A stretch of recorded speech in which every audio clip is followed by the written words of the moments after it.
Alhamdulillahi Rabbil Alamin. Wassalatu wassalamu ala ashrafil anbiya'i wal mursalin. Nabiyyina Muhammadin wa ala alihi wa ashabihi ajma'in. Amma ba'd. On continue du coup notre série de cours portant sur les sciences du hadith, et plus particulièrement la terminologie du hadith. Donc cette science composée de règles nous permettant de distinguer entre ce qui doit être accepté parmi les ahadiths de ce qui doit être refusé.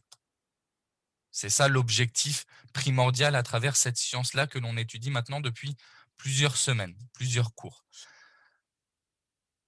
Lors du dernier cours,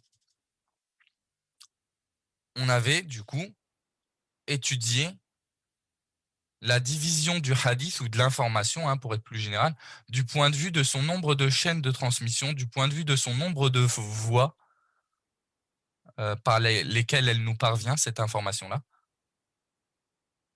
en la divisant notamment en deux grandes catégories, notoire et singulier, donc mutawatir et ahad. Et le ahad, on l'avait divisé en trois sous-catégories. Mashhur, ce qui possède trois chaînes de transmission ou plus tant que ça n'atteint pas le degré du notoire, du mutawatir.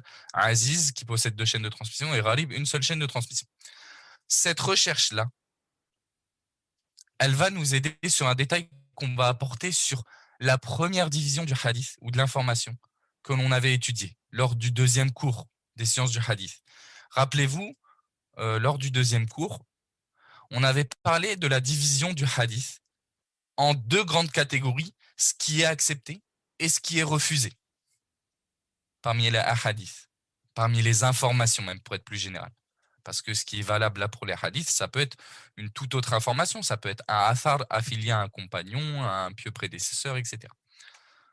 Donc on avait dit que ça se divisait en deux grandes catégories quand on cherchait l'authenticité ou la faiblesse d'un hadith, accepté et refusé. Le refusé, c'est ce qui est faible, le da'if, et l'accepté, c'est ce qui est sahih ou hasan, authentique et bon.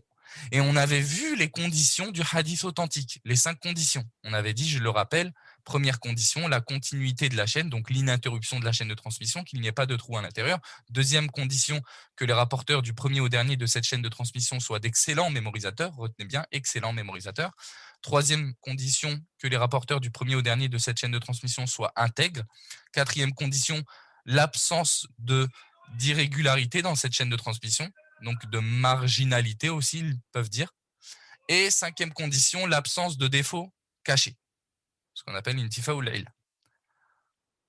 On avait aussi parlé des 5 conditions du hadith bon, Hassan. Souvenez-vous, les 5 conditions du hadith bon, Hassan, c'était les mêmes que les 5 conditions du hadith, du hadith authentique, si ce n'est la deuxième, là, par rapport à ce que j'ai énuméré tout à l'heure. Donc la deuxième condition du hadith authentique, j'ai dit que les rapporteurs du premier au dernier soient d'excellents mémorisateurs pour le hadith authentique. Pour le hadith bon, les rapporteurs, ils doivent être seulement des bons mémorisateurs. Donc un degré un peu moindre que l'excellence dans la mémorisation. Et le faible, on avait dit que c'est tout ce qui n'a pas pu être Hassan. Tout ce qui n'a pas rempli les conditions du hadith Hassan, c'est un hadith faible. Rappelez-vous, à ce moment-là, j'avais dit que en approfondissant la division, on peut arriver avec une division un peu plus précise que 3 catégories. Et en réalité, c'est ce qui va nous amener au cours d'aujourd'hui, du coup, toute cette introduction, c'est que le hadith, du point de vue de son authenticité et de sa faiblesse, lorsqu'on le détaille avec plus d'approfondissement, on arrive à 5 catégories de hadith, du point de vue de son authenticité et de sa faiblesse. C'est quoi? C'est la division du hadith authentique en 2 catégories. Hadith sahih li dhatihi wa hadith sahih li ghayrihi. Hadith authentique en lui-même et hadith authentique par autre que lui. Et la division du hadith hasan, bon, en 2 catégories lui aussi, selon le même schéma, hadith hasan li dhatihi wa hadith hasan li ghayrihi. Hadith bon en lui-même et hadith bon par autre que lui. Et la 5e catégorie, elle, jusqu'à présent toujours non divisable auprès de nous, même si bien sûr on verra des détails au moment voulu, qui est le hadith faible. Qu'est-ce que ça veut dire? Qu'est-ce que ça veut dire? Dans la science du hadith, il y a un phénomène possible que l'on appelle le renforcement. En arabe, dans la science du hadith, on appelle ça at-taqwiya, ou on appelle ça aussi al-i'tidad, ou on appelle ça aussi al-injibar. C'est quoi ce phénomène-là? C'est le fait qu'une seule et même information, qu'un seul et même hadith, par exemple, nous proviennent de plusieurs chaînes de transmission différentes et considérables. Ces plusieurs chaînes de transmission permettant de renforcer le hadith qui possédait en lui-même un manquement, par exemple. C'est ça l'intérêt du renforcement. C'est lorsqu'on a un hadith, par exemple, qui possède un certain manquement en lui-même, dans les conditions du hadith authentique, par exemple, ou dans les conditions du hadith bon, et qu'on puisse le renforcer parce qu'il est venu de plusieurs chemins différents. Et ça, c'est un phénomène totalement concevable, même dans les informations mondaines. Imaginez qu'une information, elle vous vient de Abdelkader, ici présent. Et que que Abdelkader soit connu auprès de nous. Imaginons-nous dans une classe, on connaît Abdelkader, on le connaît, on le côtoie, etc. Et Mohamed Abdelkader, il nous excusera, mais il a une mémoire bonne. Elle n'est pas excellente, sa mémoire, mais on le connaît, elle est bonne. Donc pour l'instant, souvenez-vous, là on est plus dans les conditions du hadith Hassan, bon, mais pas authentique. Et il nous rapporte quelque chose, Abdelkader. Encore une fois, cette fameuse information que le prof a annoncé qu'il ne serait pas là demain. Et moi, j'étais pas là en cours. Abdelkader, il vient, il me dit ça. Bon, je vois, Abdelkader, il fait bien partie de notre classe, donc le prof, c'est bien son cheikh un peu, ici en l'occurrence. Il a bien entendu de lui, il était bien présent en classe la veille, donc ou ce jour-là, donc il peut me rapporter cette information, c'est concevable, c'est ininterrompu. Il n'y a pas de maladie cachée, de défaut caché, de contradiction particulière, mais Abdelkader, il a intègre, mais il a une bonne mémorisation, pas une excellente. Donc le hadith, pour moi, cette information, du moins qu'il me transmet pour l'instant, dans mon cœur, elle est considérée comme bonne. Elle est acceptable. Je vais la mettre en application. Demain, je ne vais pas aller à l'école en me basant sur l'information d'Abdelkader. Mais je recherche un petit peu et je vois que Ya'qub, il vient à moi, il était présent en classe, il est dans la même classe que moi, et il me transmet la même information, que le prof ne sera pas là, à informer qu'il ne sera pas là demain. Et je regarde les conditions, l'état de Ya'qub, je vois que c'est quelqu'un qui lui aussi a une bonne mémorisation. Pas excellente, mais bonne. Et la chaîne de transmission, de lui jusqu'au professeur, elle est ininterrompue. Je sais qu'il était présent en cours. Aujourd'hui, il est bien dans ma classe, etc. Donc, c'est totalement concevable qu'il le transmette directement du professeur. Ces deux informations-là, individuellement, toutes seules, quand on les regarde, on les analyse individuellement, elles sont bonnes, Hassana. Mais ensemble, elles vont se renforcer jusqu'à que l'information transmise soit qualifiée et considérée comme authentique. C'est ça le renforcement. Appliquez ce schéma-là que j'ai pris à partir d'un exemple mondain et comprenez-le dans le renforcement dans la science du hadith. Imaginez donc deux hadiths avec deux chaînes de transmission différentes. Lorsqu'ils nous viennent, on les regarde toutes seules, ces chaînes de transmission. On voit que chacune, elles ont les conditions qu'elles respectent ou non. Et ensemble, si elles transmettent la même information, elles se renforcent en elles. C'est un phénomène totalement logique, concevable et acceptable. Et c'est ce phénomène-là qui évolue dans les sciences du hadith. C'est ce phénomène-là qui évolue. Et c'est pour ce phénomène-là qu'en approfondissant le sujet de la division du hadith en fonction de son authenticité et de sa faiblesse, qu'on remarque les détails supplémentaires, à savoir que les savants du hadith ont divisé le hadith en plus que 3 catégories, en étant un peu plus précis. Donc notamment en 5. En divisant le hadith authentique, nous on l'avait vu en tant qu'une seule catégorie précédemment,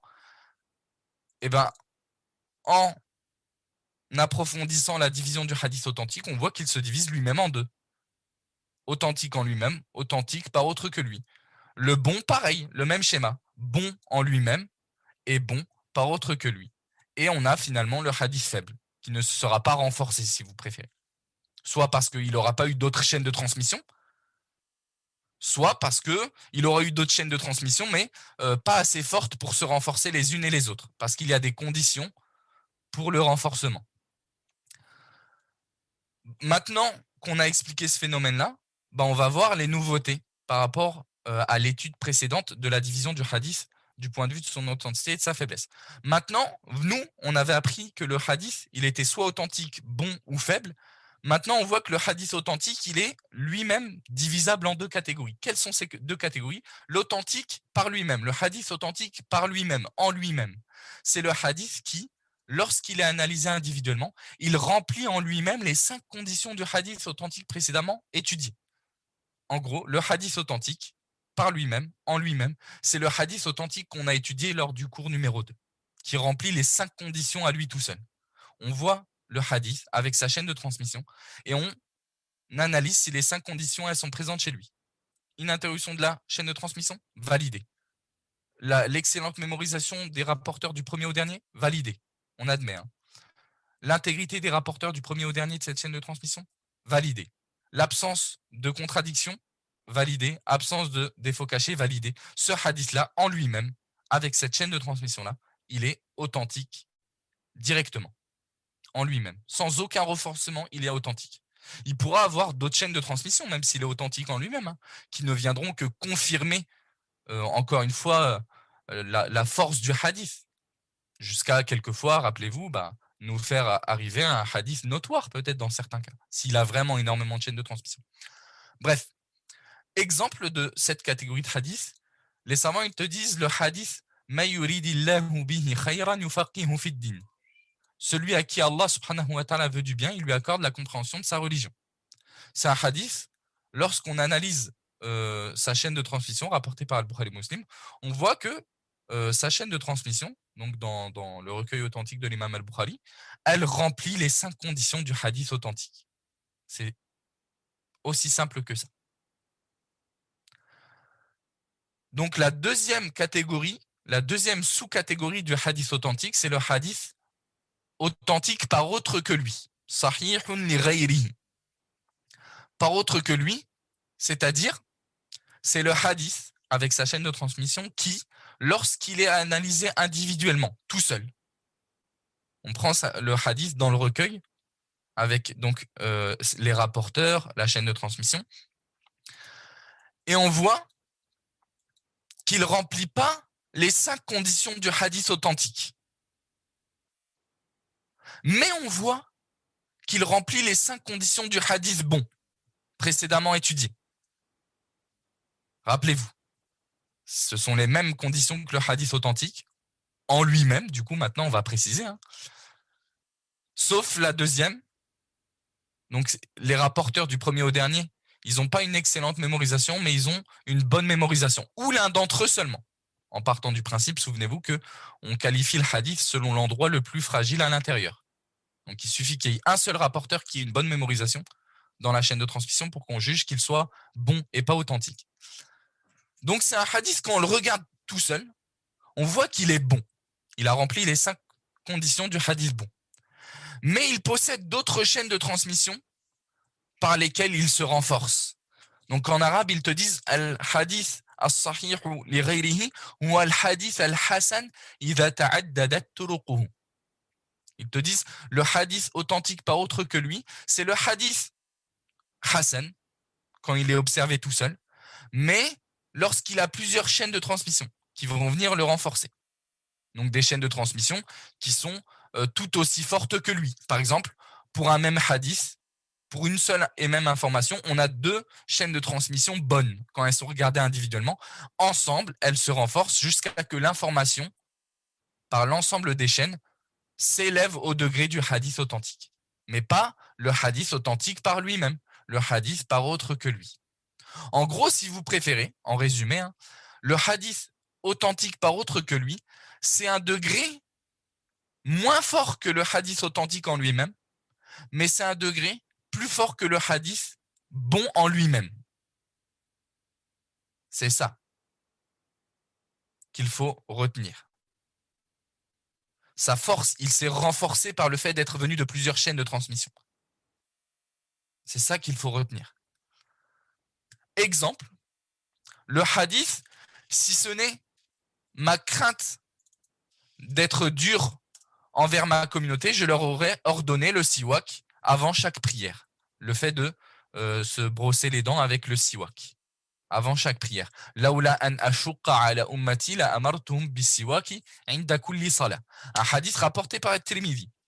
Mais donc dans le hadith rapporté par At-Tirmidhi avec sa chaîne de transmission qui lui est propre à cet endroit-là, donc le hadith numéro 22 du recueil, il y a un homme qui s'appelle Mohammed ibn Amr ibn Alqama, si je ne m'abuse, dont la mémorisation est bonne, mais pas excellente. Mais d'autres chaînes, ne passant pas par lui, sont venues avec la même information. C'est pour ça que ce hadith-là, il s'est renforcé. Il s'est renforcé et on dit que le hadith, il est authentique de manière générale, mais pas en lui-même, par d'autres chaînes. En réunissant les chaînes de transmission, le hadith, il est authentique, mais pas en lui-même. C'est pour ça que, par exemple, quand tu vas dans les livres des adeptes du hadith, tu vois, par exemple, la parole de Ibn Salah, donc un illustre savant qui a énormément écrit dans la science du hadith.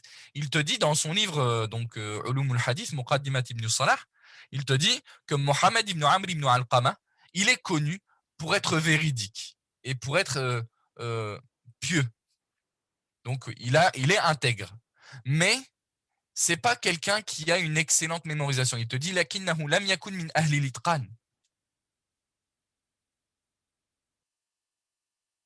Donc son hadith en lui-même, il est bon.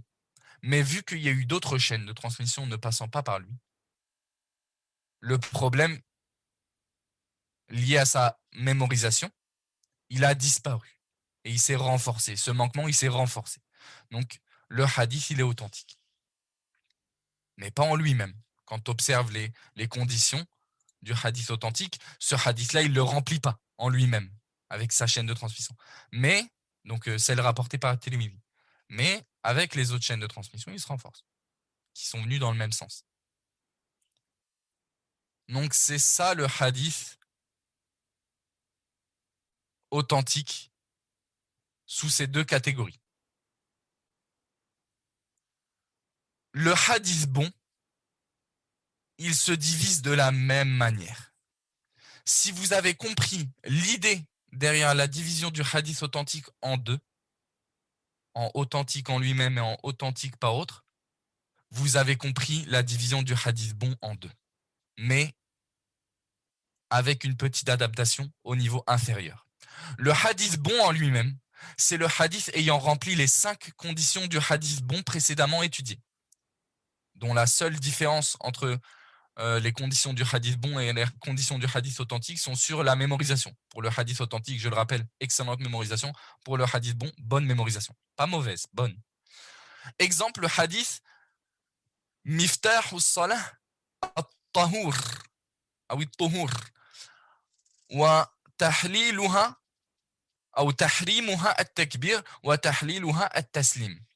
Le hadith rapporté par At-Tirmidhi dans son recueil, la clé de la prière est la purification. La porte de sacralisation de la prière est le takbir, le fait de dire Allahu Akbar, c'est ce qui nous fait entrer en prière. Et celle de la désacralisation, qui nous permet de sortir de l'état de la prière, c'est la salutation, le taslim. Assalamu alaikum wa rahmatullah. Dans ce hadith-là, avec cette chaîne de transmission rapportée par At-Tirmidhi, il y a un rapporteur qui s'appelle Abdallah ibn Muhammad ibn Aqil, dont la mémorisation est bonne. Pas excellente, mais bonne. Donc le hadith, avec cette chaîne de transmission-là, il a été qualifié comme étant bon en lui-même. Si vous voulez, le hadith bon en lui-même, c'est le hadith bon qu'on a précédemment expliqué lors du 3e cours des sciences du hadith.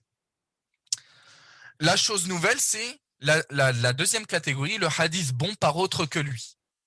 C'est le hadith faible lorsqu'il est observé individuellement, d'une faiblesse légère, précisons-le. Précisons-le. Et cette précision a toute son importance. Donc c'est un hadith, quand tu regardes individuellement ses conditions, que ce soit les conditions liées à la chaîne de transmission, donc que les rapporteurs soient intègres, que les rapporteurs soient d'excellents mémorisateurs, que la chaîne soit ininterrompue, qu'il n'y ait pas de contradiction, etc. Ou l'information elle-même. Donc le matn ou le isnad. Tu vois qu'elle ne remplit pas les conditions du hadith Hassan. Donc, entre guillemets, ce qui, rappelez-vous, la définition du hadith faible, c'est tout hadith qui n'a pas réussi à au moins atteindre le degré de hadith Hassan, qui est descendu en dessous de cela. Ça, c'est un hadith faible. Et après, le faible, il est de plusieurs catégories. Donc là, vous l'avez compris par rapport à cette restriction-là, légère, vous avez compris que dans les faiblesses, on a une division entre faiblesse légère et faiblesse grave, aggravée, lourde. Et on aura l'occasion de l'étudier ensemble prochainement. Inch'Allah. Donc, le hadith bon par autre que lui, c'est un hadith, quand on le regarde tout seul, il est faible. Légèrement faible. Mais il possède d'autres chaînes qui sont soit faibles d'une faiblesse légère comme lui, mais une autre chaîne de transmission, hein, d'où l'intérêt, ou alors qui sont un peu plus fortes, par lesquelles ensemble ils se renforcent. C'est ça un hadith bon par autre que lui. C'est un hadith tout seul, il est faible, mais légèrement faible. Mais il a d'autres chaînes de transmission, d'autres rapporteurs, qui sont aussi faibles que lui, donc légèrement faibles. Et ensemble, ils se renforcent jusqu'à arriver au degré, jusqu'à atteindre le degré de Hassan li ghayrihi. Donc c'est un hadith, encore une fois, une catégorie entre le hadith bon en lui-même et le hadith faible. C'est plus fort que le hadith faible, parce que par ce renforcement-là, il atteint le degré des hadiths acceptés. D'où le fait que vous voyez certaines personnes de science, quelquefois, vous mentionnez un hadith faible en apparence, donc individuellement il est faible, mais il nous appelle à le mettre en pratique, parce que il a été sujet à un renforcement par d'autres chaînes de transmission. Donc c'est ça le hadith bon par autre que lui. Exemple, le hadith de la femme qui s'est mariée avec pour dot une paire de sandales. Le prophète sallallahu alayhi wa sallam, qu'est-ce qu'il lui a dit? Il lui a demandé Araditi min nafsiki wa maliki bina'alayn, es-tu satisfaite de te donner corps et biens pour une paire de sandales en tant que dot? Elle répondit oui. Fa'ajazala. Donc il lui a permis ce mariage-là, avec cette dot-là. Donc un hadith rapporté par At-Tirmidhi et d'autres. Mais ce hadith-là, présent chez Tirmidhi, tu vois qu'il contient un homme dans la chaîne de transmission qui s'appelle Asim ibn Ubaydillah, dont la mémoire est mauvaise. Pas excellente, pas bonne, mauvaise. Sayyi'ul hifz. Malgré ça, tu vois que Tirmidhi, hassanahu, il a considéré le hadith bon, en précisant qu'il est venu par d'autres chaînes de transmission. Annahu ata min ghayri wajh, min ghayri dhalika al-wajh, qu'il est venu avec d'autres chemins que celui-ci. Cette précision-là, apportée par Tirmidhi, qui te conforte sur le fait qu'il l'a considéré bon parce qu'il s'est renforcé pour lui. Voilà donc le hadith bon par autre que lui. Et la cinquième catégorie, du coup, c'est le hadith faible, par définition, qui ne s'est pas renforcé pour les différentes raisons mentionnées précédemment, parce qu'il n'a pas d'autres chaînes de transmission. Donc, entre guillemets, c'est un hadith da'if gharib, si vous préférez, qui a une seule chaîne de transmission. Ou alors parce qu'il a d'autres chaînes de transmission, mais qui sont tellement faibles, d'une faiblesse grave, qu'ils ne peuvent pas se renforcer ensemble, même si elles sont nombreuses, ces chaînes de transmission.